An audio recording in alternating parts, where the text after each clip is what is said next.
Ashley Christina Benefield was born on December 5, 1991, to Alicia and Raymond Byers in Annapolis, Maryland. She found her love for ballet at age 8 and committed herself to it. Despite her parents' divorce during her teenage years, Ashley stayed focused on her dance goals. She graduated from the Maryland Youth Ballet and began her professional career in 2008.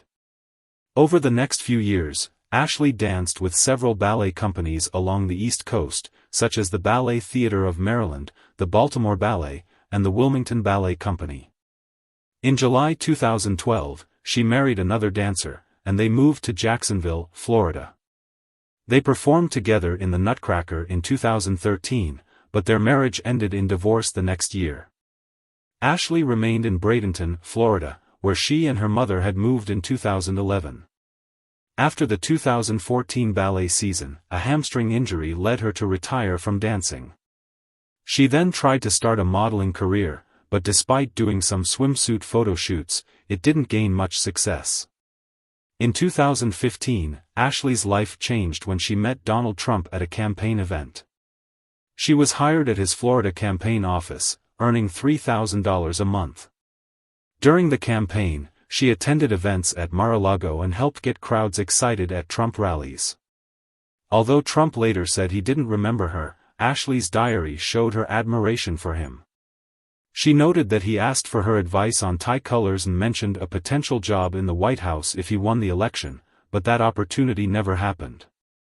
On August 25, 2016, Ashley's life changed when she met Doug Benefield at a fundraiser in Palm Beach. Doug, who was 54 and 30 years older than Ashley, had been married twice before. His first marriage ended in divorce after just 6 months when he was 28. His second wife, Renee, had passed away from a heart condition 9 months earlier, leaving him to raise their 15-year-old daughter, Eva, alone. Doug, a Navy veteran and flight officer for 13 years, had moved on to various business ventures. Despite the challenges of being a single parent, he was devoted to Eva, who regarded him as her best friend. When Doug and Ashley met at the fundraiser, they hit it off because they both loved Republican values, God, and guns. By the end of the night, they exchanged numbers and shared some jokes. Even though Doug had to go on a business trip to Israel and couldn't see Ashley for a few days, they kept sending flirty texts to each other. On September 6, 2016, just 12 days after meeting, Doug and Ashley got married in Charleston, South Carolina, without telling their families or friends. A close friend of Doug officiated the ceremony, and there were no guests. This surprise left Eva shocked, as she found it hard to accept her father's hasty choice. However, she tried to get along with Ashley for her father's sake. Ashley, who was just 8 years older than her new stepdaughter Eva, tried to connect with her by going shopping and sharing her passion for ballet. However, Eva pushed back against Ashley's attempts at discipline, making Ashley worry to a friend that Eva's dislike for her could drive Doug away.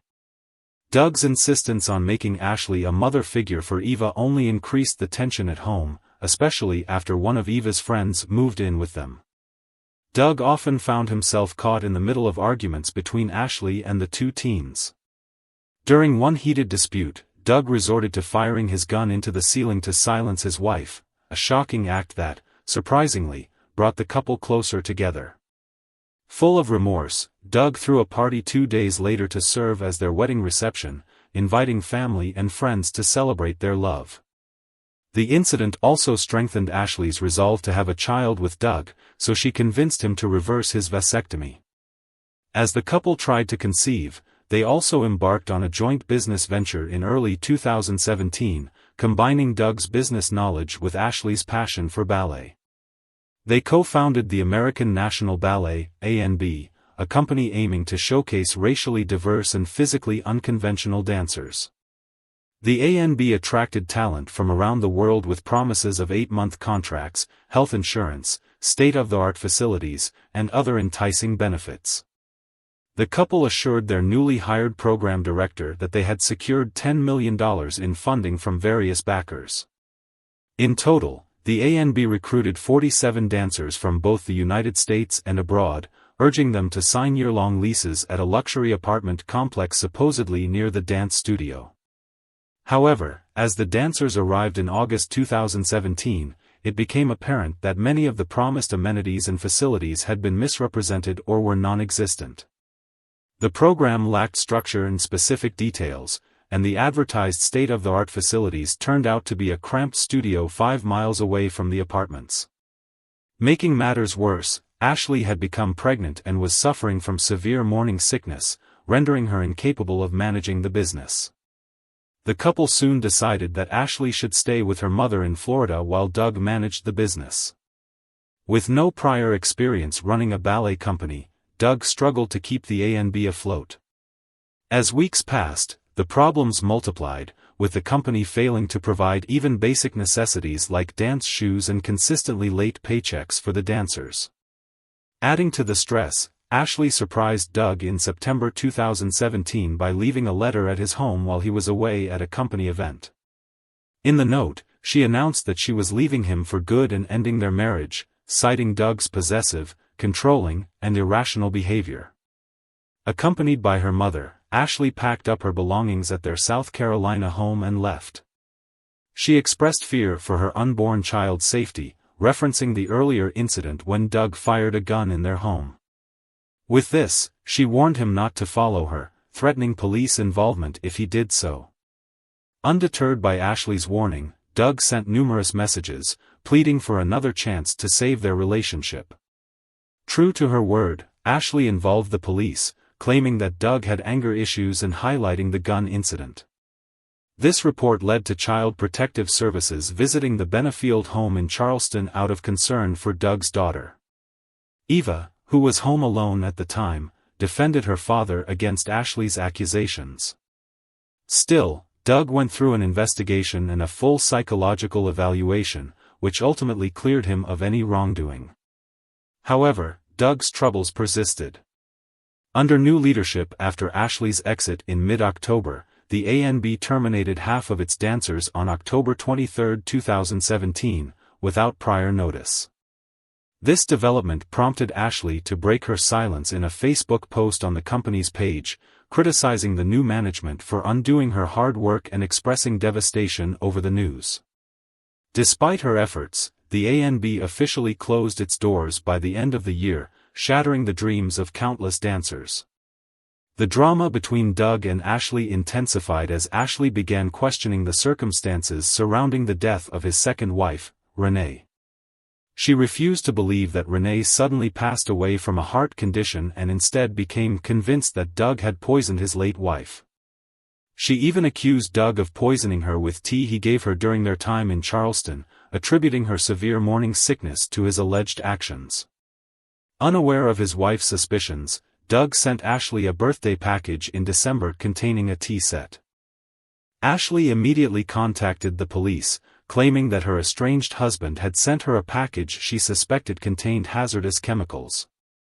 Hazmat-suited personnel, the bomb squad, and fire department personnel were dispatched to examine the package, which was revealed to only contain household tea, a tea maker, and cups. Despite this, Ashley sent hair samples to an independent laboratory for analysis, which indicated elevated levels of certain heavy metals. With this information, she became increasingly adamant in her accusations against Doug. In March 2018, Ashley began staying in the hospital to prepare for the birth of her child. She then informed the staff that Doug was abusive, claiming he had imprisoned her while they lived in Charleston and had been stalking her. Because of this, the hospital took precautions, registering her under a different name. Despite her story of being poisoned, the toxicologist at Tampa General Hospital found no symptoms of poisoning and questioned the reliability of the independent lab's hair analysis results. However, Ashley disregarded the toxicologist's findings and refused any tests at the hospital. Immediately after the birth of her daughter, Emerson, Ashley subjected both herself and the newborn to hyperbaric chamber treatments, believing this would detoxify their bodies of heavy metals and toxins. At the time, Doug was not informed of the birth and was omitted from the child's birth certificate. In April 2018, Ashley filed for a domestic violence injunction, seeking to deny Doug custody or visitation rights to their daughter. During a family court hearing on July 30, 2018, the judge heard testimonies from toxicologists representing both parties.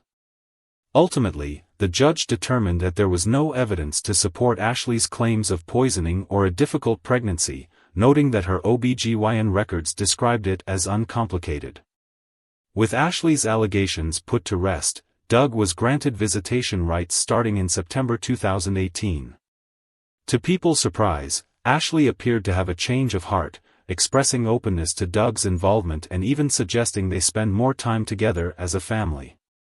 Seizing the opportunity to reconnect with his wife and daughter, Doug believed this was his chance to make amends.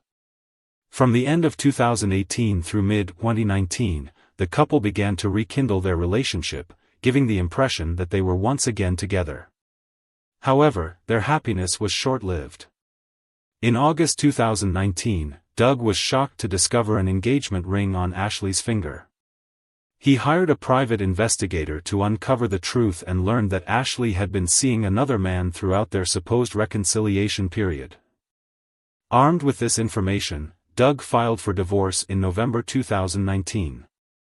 In retaliation, Ashley began making new accusations against Doug, alleging that he had violated their daughter. However, authorities found no evidence to support this. As their custody battle continued in family court, the judge ordered both parties to undergo psychological evaluations, with the results to be presented at a hearing scheduled for September 30, 2020. In a stunning turn of events, Doug announced that he and Ashley had decided to reconcile just months before the hearing and planned to relocate their family to Maryland.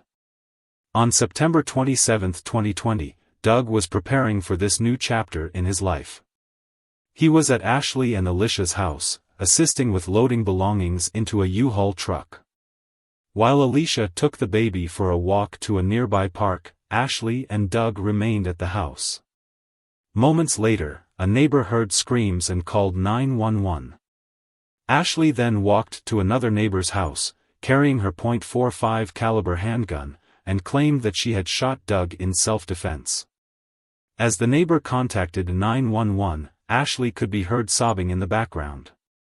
Emergency responders soon found Doug suffering from 2 gunshot wounds, one to his right leg and another to his right arm, with the bullet from his arm having traveled into his chest cavity.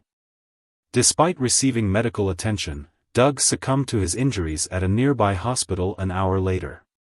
Although Ashley was not immediately arrested, detectives began investigating her self-defense claim. However, she refused to speak with the police about the incident. Instead, Alicia told detectives that she and her daughter had been living in fear of Doug for 3.5 years, claiming they had tried to get help but to no avail.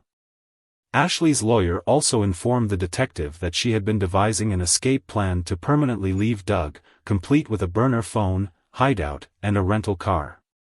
As the investigation progressed, however, detectives found inconsistencies in Ashley's self-defense claim. They noted that Doug had no guns or weapons on the night of the incident. Forensic experts also observed that Doug appeared to be turning away when he was shot, based on the bullet's trajectory.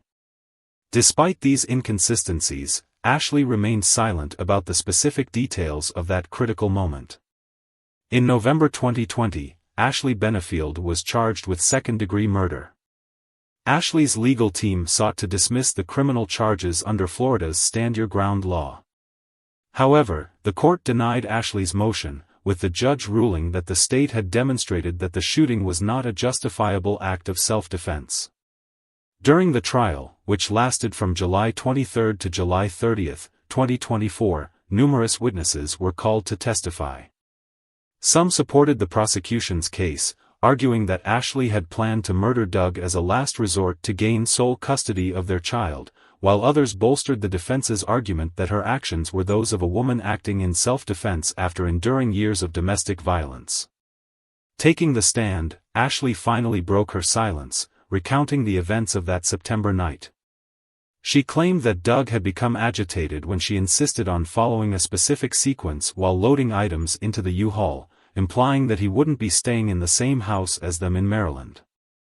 Ashley alleged that despite her attempts to defuse the situation, Doug's anger persisted. She accused him of becoming physical and claimed that he bumped into her while carrying a box. When she tried to leave, Doug allegedly hit her in the face. Ashley then ran to her bedroom and retrieved her firearm. She alleged that her husband followed her and lunged at her, forcing her to shoot him. Photographs taken at the sheriff's office on the night of October 1 showed Ashley with part of her face partially swollen where she had allegedly been hit. There were also scratches on her body where Doug had allegedly bumped into her. However, the neighbor who called 911 testified that he didn't observe any visible injuries on Ashley when she sought his help that night. This account was corroborated by the police and medical personnel who processed the crime scene, noting that they didn't see any injuries on Ashley. The medical examiner's findings went against Ashley's statement that she shot Doug from the front. The examiner found that the bullet entered Doug's body on the right side, damaged both lungs, and got stuck in his left shoulder, indicating he was turning away when shot. Additionally, there was no stippling on Doug's clothing, which suggested the gun was fired from at least 3 to 7 feet away. This raised doubts about Ashley's claim that she was in a life-or-death situation. I conclude that the cause of death is homicide. The jury sided with the prosecution and found Ashley guilty of manslaughter instead of second-degree murder. She was taken into custody right away, and her daughter, Emerson, will be cared for by her mother. Ashley Benefield's sentencing is set for October 22, 2024, and she could face up to 30 years in prison for her part in Doug Benefield's tragic death. Ashley's mother criticized the outcome, claiming that if Ashley hadn't had a gun that night, she would have died instead of Doug. In contrast, Eva felt relieved that justice was done but worried about her younger sister, who was seen holding signs for Ashley's supporters in the hot sun during the trial. Although her sister wasn't involved in the tragedy, Eva hoped that one day, she and Emerson could have a relationship where she could share stories about their father. Before the verdict was announced, Ashley did her first interview with ABC, where she insisted she was innocent. She said she wanted to share her story to inspire other women who might be facing similar issues in private. Ultimately, the sad story of Ashley and Doug Benefield went beyond just their troubled relationship. No matter who started the conflict in their relationship, it doesn't change that their 2 daughters were the ones affected by this messy situation. It's a terrible situation that no one should have to face. Emerson has already endured so much, and I can't imagine how this will impact her. Many women across the country and the world are dealing with difficult situations in private. Unless you've experienced it yourself or know someone who has, it's not something that usually comes to mind.